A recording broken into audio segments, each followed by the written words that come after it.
Ici le compteur, ferme les yeux, laisse ton souffle ralentir, sens ton corps s'enfoncer doucement dans le matelas, comme s'il devenait pierre. Ce soir, je t'emmène au cœur d'un lieu figé dans le temps. Un lieu où les rires, les pas, les murmures ont été suspendus pour l'éternité. Ce lieu, c'est Pompéi. Tu vas voyager dans le passé, te glisser dans les ruelles pavées d'une ville romaine vivante, paisible, animée, qui ignore encore qu'elle vit ses toutes dernières heures. Nous allons suivre les habitants de Pompéi, les artisans, les marchands, les enfants, les prêtres, les femmes, les soldats, tous dans leur quotidien, sans savoir que le ciel s'apprête à leur tomber sur la tête. Ce n'est pas une histoire de catastrophe, c'est un tableau figé dans la douceur, une ode au moment présent, une immersion sensorielle dans une ville antique, baignée par le soleil, bercée par les rituels et la lenteur. Alors laisse-toi porter, respire profondément, écoute, oublie tout le reste, et pars avec moi dans les rues chaudes et tranquilles de Pompéi, au tout dernier jour. Le ciel au-dessus de Pompéi s'éveille lentement dans une teinte pastel, un bleu tendre qui embrasse les collines et s'étire jusqu'aux pentes tranquilles du Vésuve. L'air est doux, encore frais, et il porte en lui cette odeur si particulière des petits matins dans les villes du sud, un mélange d'argile sèche, de cendres froides, de figues mûres et de pain chaud. Tout est calme. Seuls quelques oiseaux percent le silence de leurs chants cristallins, perchés sur les toits de tuiles orangées, observant la ville avec une sérénité ancestrale. La brume légère glisse entre les colonnes, danse au-dessus des ruelles, se fond dans les ombres des portiques. Et puis, lentement, presque sans qu'on s'en aperçoive, la ville ouvre les yeux. Les volets de bois craquent doucement. Des silhouettes apparaissent derrière les rideaux. Une esclave traverse la cour d'une domuse en silence, portant une amphore d'eau fraîche sur l'épaule. Un homme âgé ouvre son échoppe d'un geste lent, enroulé dans sa toge simple, le visage marqué par les années mais paisible. Le bruit du verrou qu'il soulève résonne doucement entre les murs de pierre. Dans les rues pavées, quelques pas résonnent, ceux des boulangers d'abord, les premiers levés. Ils allument les fours, attissent les braises, préparent les premières fournées. Leurs gestes sont précis, lents, familiers. Le pain romain, rond et marqué en parts, cuit lentement dans la chaleur réconfortante des fourneaux de pierre. Une douce odeur de levain se répand dans les ruelles encore tièdes de la nuit. Dans le quartier des artisans, on entend les premiers coups de marteau. Les forgerons s'activent dans leur atelier, frappant le fer chauffé au rouge, le plongeant dans l'eau avec un sifflement apaisant.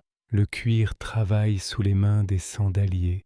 Les potiers malaxent l'argile, leurs mains plongées dans la terre tiède, leurs gestes circulaires presque méditatifs. Une jeune femme balaie devant la porte d'une taverne, ses cheveux attachés par une bande de tissu, son regard perdu dans la lumière qui s'élève lentement sur les montagnes au loin. Dans les thermes, les esclaves versent de l'eau chaude dans les bassins. La vapeur s'élève, forme de petits nuages qui montent au plafond. Les premiers clients arrivent, saluent d'un signe de tête, laissent glisser leur toge et s'immergent lentement dans les eaux. L'eau clapote doucement, réchauffe les muscles, détend les esprits. À la fontaine publique, l'eau coule en continu, glissant sur la pierre polie par les ans. Une vieille femme remplit sa cruche, salue un enfant en lui caressant les cheveux. L'enfant rit doucement, les yeux levés vers les pigeons perchés sur le bord du temple voisin. Sur le forum, quelques sénateurs discutent à voix basse. Des marchands installent leurs étals, déroulant les tissus, posant les amphores, suspendant les grappes de raisin, les bouquets de laurier, les pots de miel. L'air se parfume de 1000 senteurs, le vin sucré, les olives marinées, les herbes séchées, le bois frais des paniers d'osier. Des prêtres traversent lentement la place, drapés dans leurs robes claires, le visage tourné vers le sol. Ils se dirigent vers le temple de Vénus. Là, dans la pénombre de la cella, brûle une flamme. Les prières montent doucement, presque murmurées, comme une brise.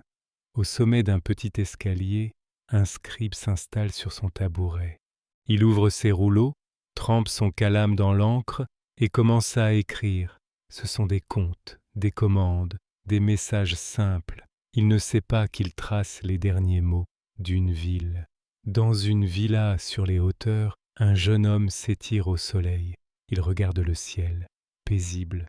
Il ne remarque pas les oiseaux qui volent bas. Il ne remarque pas le petit tremblement du sol sous ses pieds nus. Il croit que c'est son imagination. Dans la cuisine, une servante allume le feu sous les marmites. Elle prépare un bouillon aux herbes, coupe du pain, sort des figues fraîches. Une autre écrase des olives noires dans une vasque de pierre. L'huile qui en sort est épaisse, brillante, dorée. Elle sent la chaleur. Sur le mur du jardin, des lézards s'étirent, immobiles. Les fleurs sont encore fermées. Les grenadiers n'ont pas encore éclaté. Le silence règne encore, mais il commence à se fissurer. Un chien aboie dans le lointain. Une rumeur de voix monte lentement. Le marché s'anime. Les esclaves courent de maison en maison. Une charrette roule lentement sur les pavés. Elle grince doucement.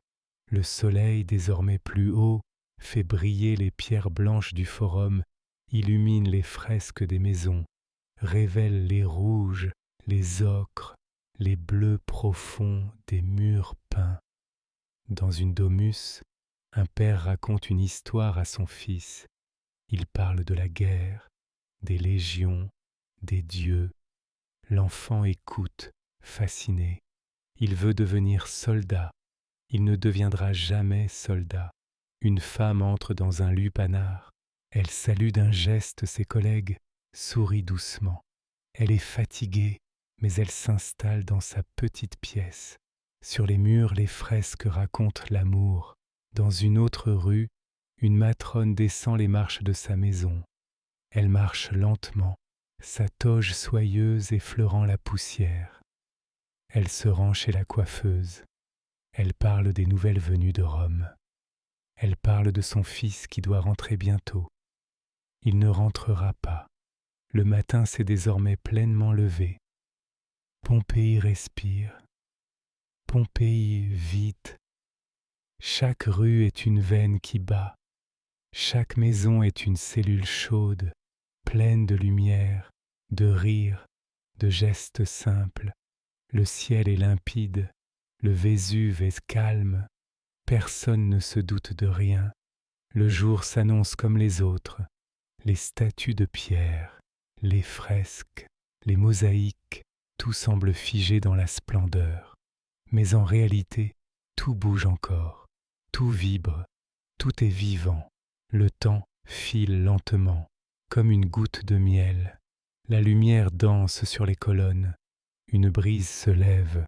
Elle soulève la poussière, fait frémir les draps étendus sur les balcons. Dans une école, un maître récite les verbes latins à haute voix. Les enfants répètent en chœur, s'appliquant. Une petite fille dessine sur une tablette de cire. Elle trace un soleil, un oiseau, un arbre. Elle sourit. Elle est là, assise dans la lumière. Elle est encore là, encore pour un moment. Le matin de Pompéi est en train de s'écrire dans une lenteur sacrée, douce comme une berceuse. Rien n'est pressé, rien ne crie. Tout est enveloppé dans une harmonie fragile, lumineuse, comme un rêve ancien, comme une peinture vivante, comme une ville éternelle. Le soleil est désormais haut dans le ciel, et ses rayons tombent à pic sur les tuiles rouges de Pompéi. L'air se réchauffe lentement, sans brutalité mais avec une densité douce presque palpable. Les murs des maisons deviennent tièdes. Les pierres du sol gardent la mémoire du feu solaire sous les sandales de ceux qui les foulent. Une brise légère descend de la mer, traverse les ruelles et caresse les peaux découvertes. L'après-midi commence dans un tempo lent, à l'anguille, presque suspendu. Les ombres des colonnes s'allongent sur le marbre. Les rideaux de lin flottent mollement aux fenêtres ouvertes. Dans les domus, les siestes s'amorcent. Un silence particulier s'installe, le silence de l'heure où l'on évite de parler trop fort, où l'on ralentit naturellement les gestes, comme si le temps lui-même s'était mis à sommeiller. Dans une villa décorée de fresques, un vieil homme lit un poème. Sa voix est basse, rythmée. Il lit pour lui-même, pour le plaisir du son, de la forme. Dans un patio fleuri, une femme endormie tient encore dans ses bras une corbeille de figues. Une abeille tourne doucement autour. Plus loin, dans l'atrium d'un médecin, un jeune garçon est soigné. Il s'est blessé en courant, une plaie sans gravité. Le médecin lave la blessure, applique un baume préparé le matin même. Les gestes sont précis, doux, rassurants. Rien ne presse. Le garçon serre les dents, puis sourit quand on lui donne un petit fruit confit. Dans les thermes, la vapeur s'épaissit. Des conversations feutrées se déroulent autour des bassins. On parle politique, récolte, rumeurs venues de Naples. Un marchand raconte avoir vu le sommet du Vésuve frémir légèrement, comme si une brume inhabituelle s'en échappait. On rit doucement. Il a peut-être trop bu la veille. Un autre plaisante en disant que les dieux se réchauffent dans les entrailles de la montagne. On change de sujet. On parle de gladiateurs. Un combat est prévu bientôt à l'amphithéâtre. Des noms sont évoqués. Certains sont déjà célèbres, adulés comme des héros. On parie en chuchotant. Dans les cuisines, la chaleur devient plus dense. Des mains s'activent autour des marmites, des rôtissoirs, des plats en terre cuite. On prépare le repas du soir. On coupe, on pile.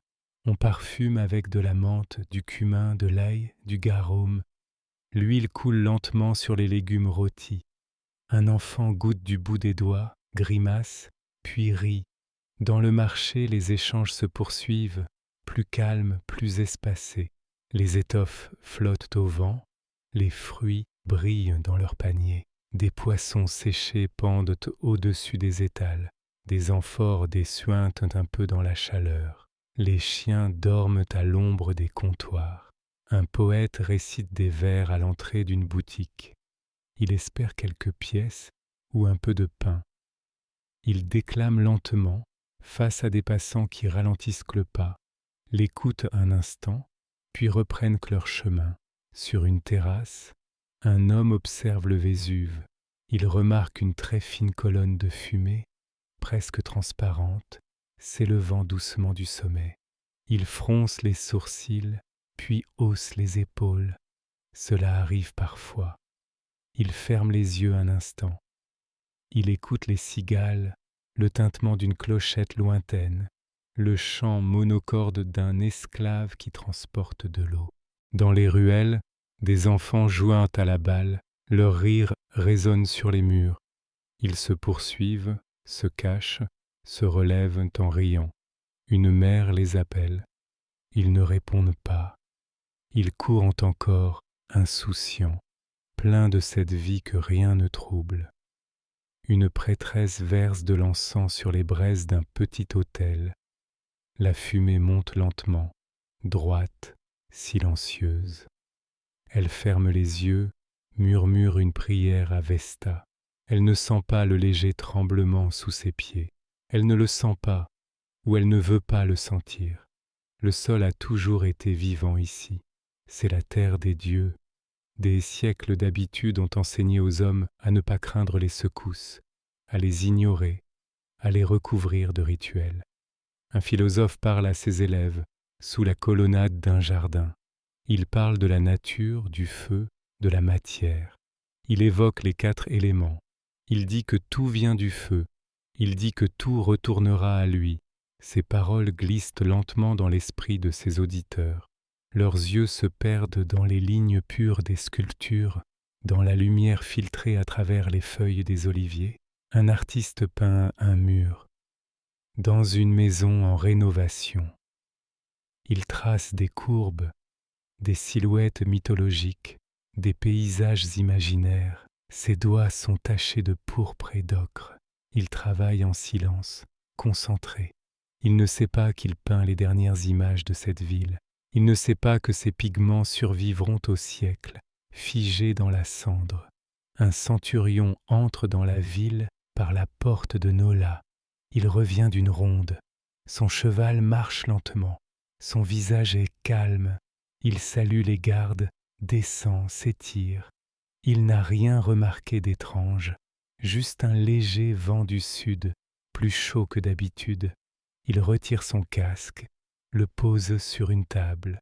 Il boit une coupe d'eau fraîche, regarde le ciel. Il est d'un bleu si limpide qu'on pourrait croire qu'il ne se passera jamais rien. Dans une ruelle plus étroite, un vieil homme gratte une lyre. Sa musique est lente, fragile, presque murmurée. Elle semble s'échapper entre les murs comme un soupir ancien. Un couple passe. Ils s'arrêtent, écoutent, puis reprennent leur marche, main dans la main. Le jour commence lentement à décliner. La lumière devient plus dorée, plus chaude encore.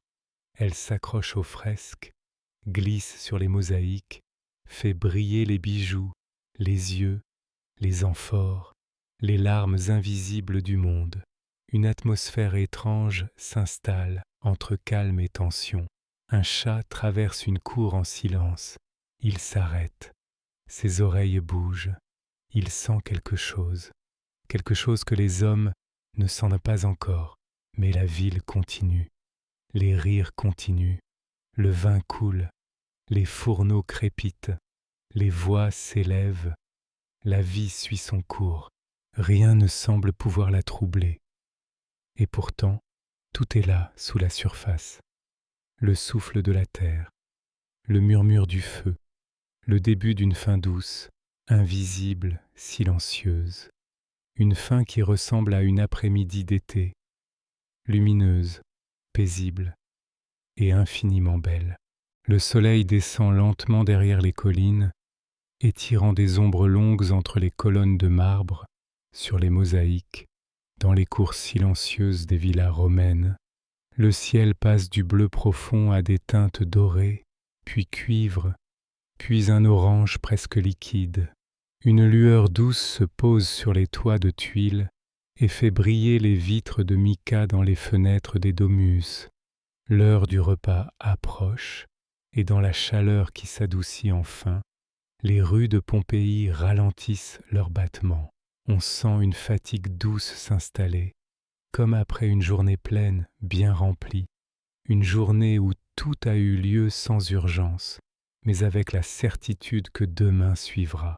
Les artisans ferment leurs échoppes, rabattent les stores de lin, rangent leurs outils avec des gestes précis, presque rituels. Dans une boutique de céramique, un homme nettoie ses pinceaux lentement, les yeux fixés sur un vase encore humide, orné d'une scène dionysiaque qu'il terminera demain. Il se dit qu'il retouchera les feuilles de lierre. Demain, il pense à sa femme qui l'attend, au repas préparé dans la cour, aux figues mûres dans le panier, à la coupe de vin posée sur la table basse de pierre. Dans une ruelle, une femme porte un petit panier d'herbes et de sel.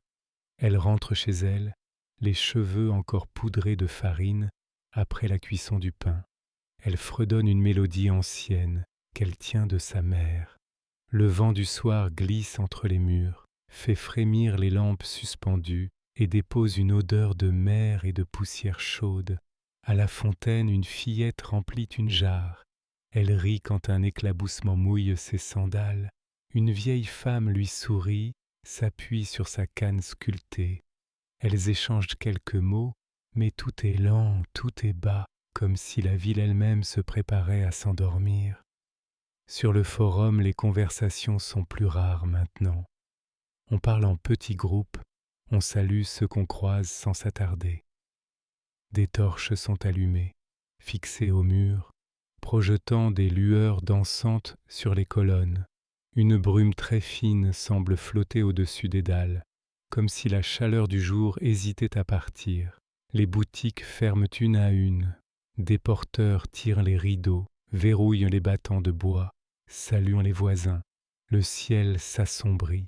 Vers l'est, on aperçoit encore les dernières strass de lumière.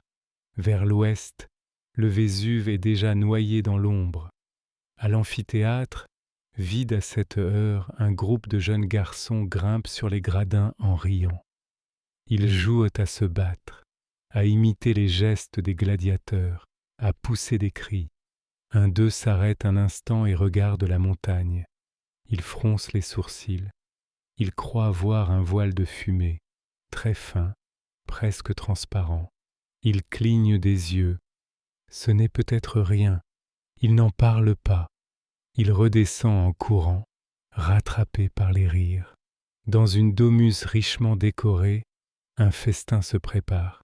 Les serviteurs s'affairent, les amphores sont ouvertes, le vin est versé, les plateaux sont dressés.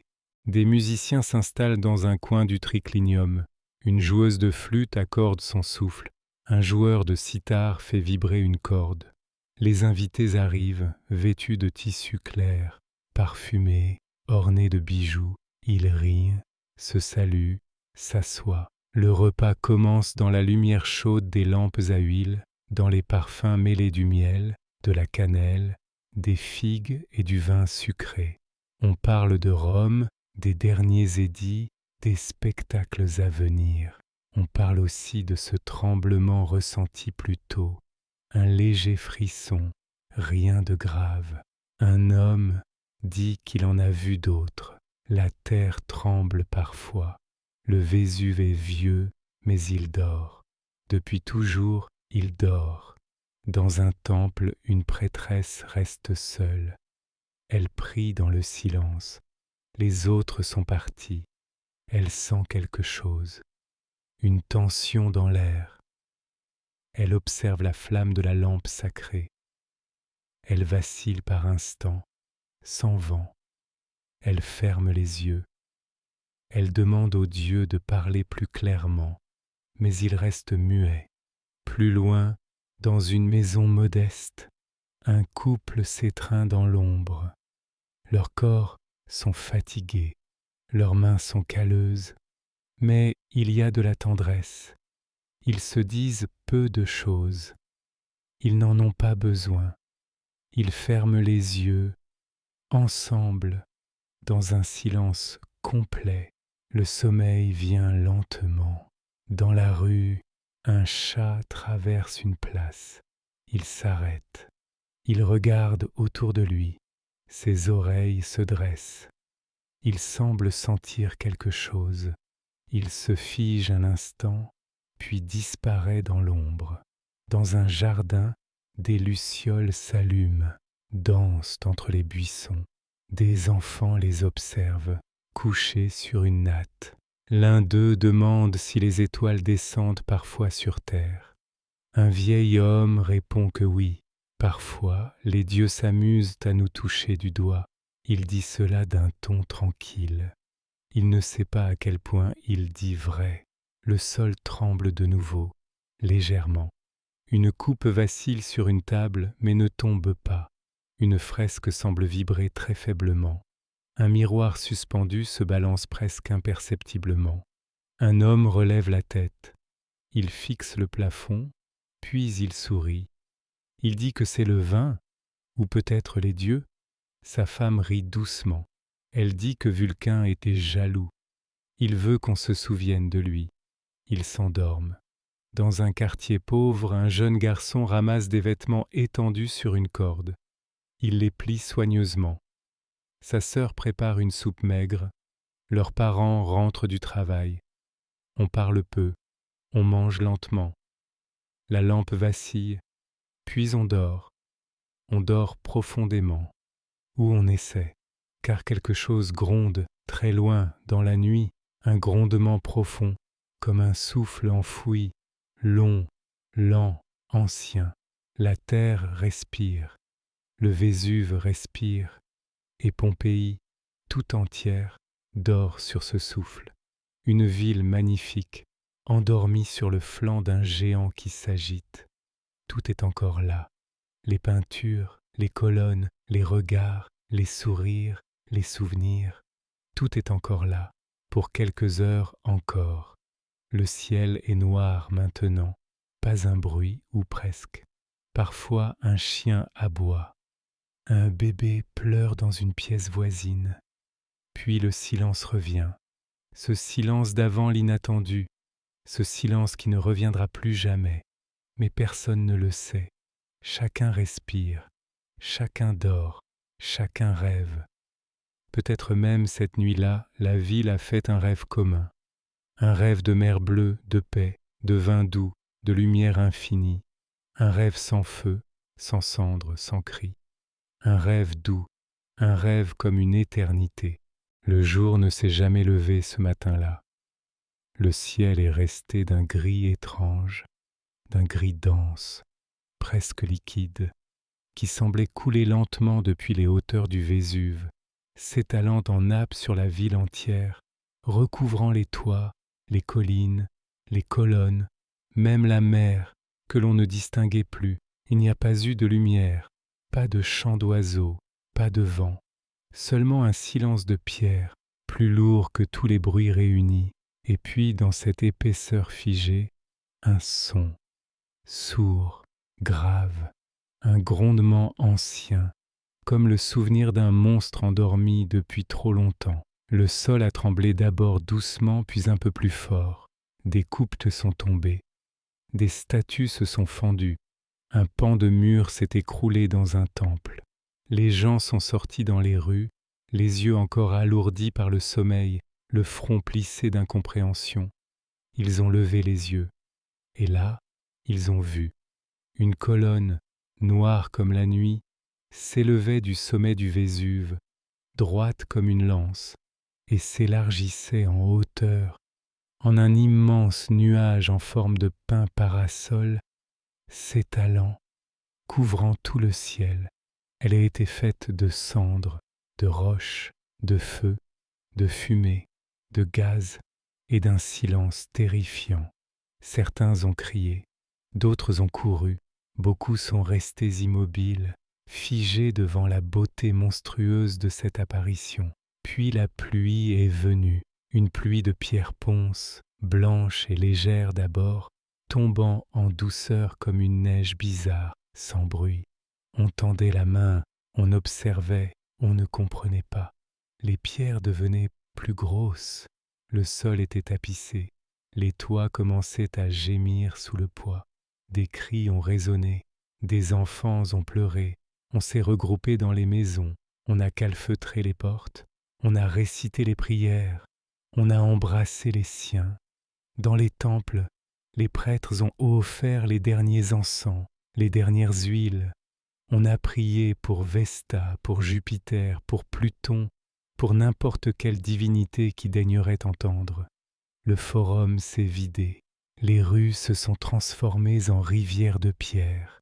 La lumière s'est éteinte, avalée par le nuage. Une nuit sans fin a recouvert la ville. Les torches ne suffisaient plus à percer l'ombre.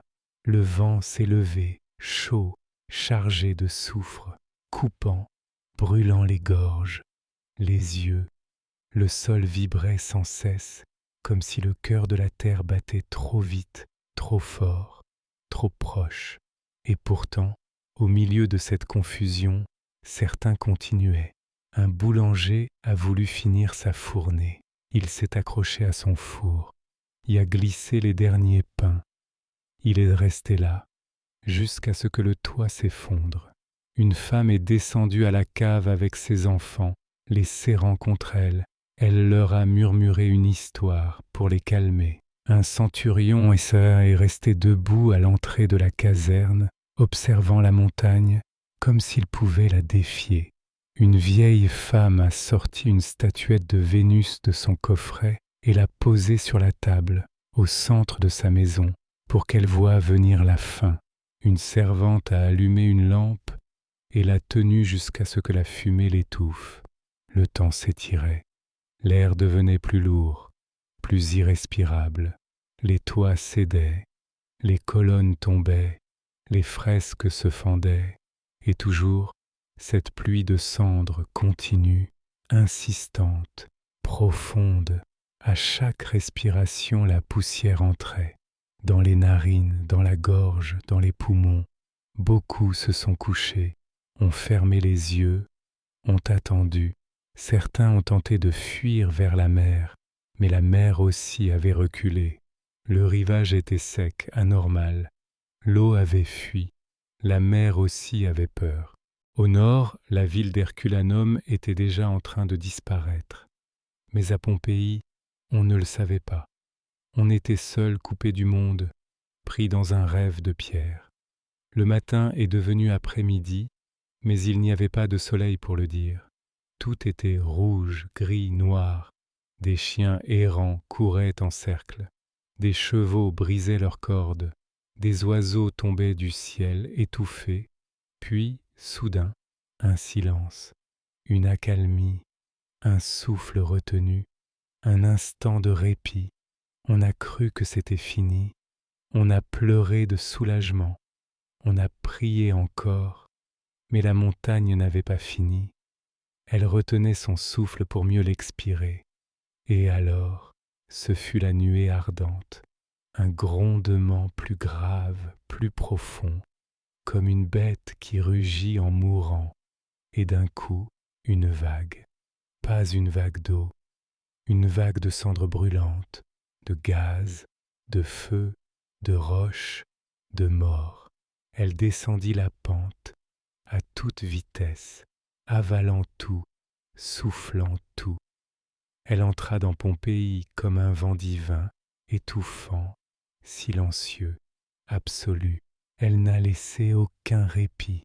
Elle a tout recouvert, les corps, les cris, les pierres, les rêves, tout.